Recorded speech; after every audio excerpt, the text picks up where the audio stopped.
Welcome to Metallurgy with AJR. Here I will discuss about age hardening, a material strengthening mechanism which is frequently used in the non-ferrous industry, particularly in aerospace.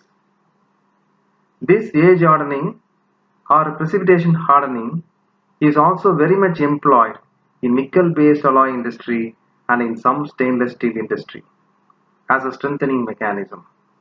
The alloy is solutionized at a higher temperature of maximum solid solubility and then it is quenched to get a supersaturated solid solution.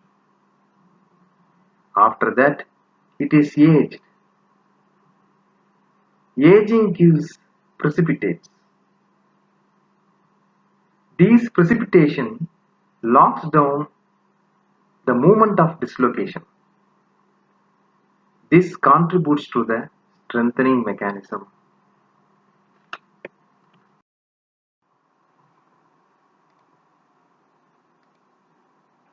This is the aluminium copper system.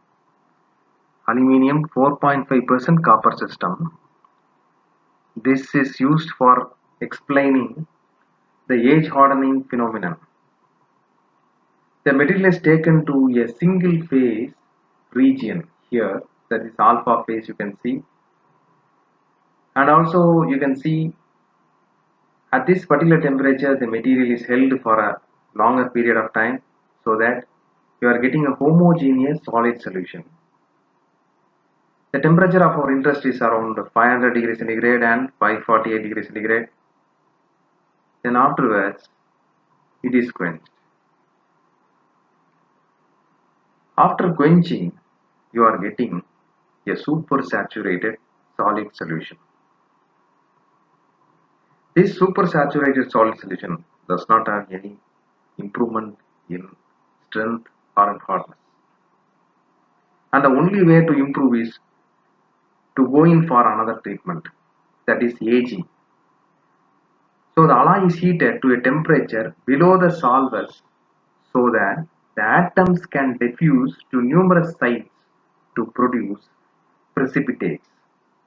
So it is heated to a temperature below the solvers for a particular period of time. Then you can see that these precipitates which are formed on the grains, they impart the strengthening mechanism. These precipitates, they tend to stop the movement of dislocations. Hence, the material strength increases. These are some of the requirements for age hardening. Number one is the alloy system must display a decreasing solid solubility. Secondly, the matrix should be relatively soft and ductile, and the precipitate should be hard and brittle. Third, the alloy must be in a quenchable state because certain alloys, when quenched, they will cause distortion. Fourthly, the most important part is the precipitates which we get must be coherent with the matrix. That is, it must be coherent with the grain.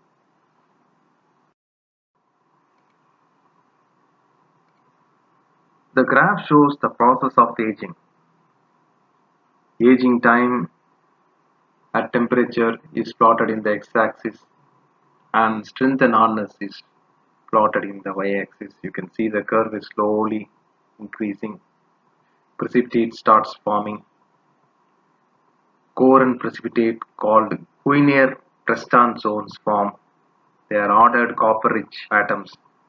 Then heating slightly above 200 degrees centigrade, Guinier-Preston zones redissolve, and the process is called reversion.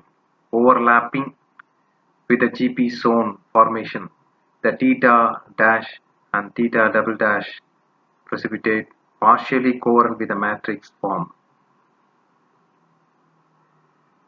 Then afterwards, the strength and hardness decreases. you can see here complete loss of coherency occurs, because once the coherent precipitate becomes incoherent, complete loss of coherency, when it occurs, then the strength starts decreasing.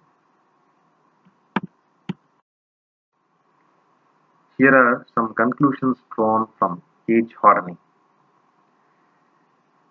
Natural aging refers to holding the alloy at room temperature, and artificial aging refers to holding at slightly elevated temperature of 100 to 200 degrees centigrade, as previously discussed. Here in this figure, hardness in the y-axis and aging time and days in the x-axis is plotted. You can see how the coherent precipitate theta double dash and theta dash gives the maximum hardness, and after that the strength and hardness decreases. So what we can conclude is the service temperature must be appreciably less than the aging temperature. Otherwise, overaging in service itself will occur. So this incoherency will take place in service itself. So this will induce loss of strength. Thank you.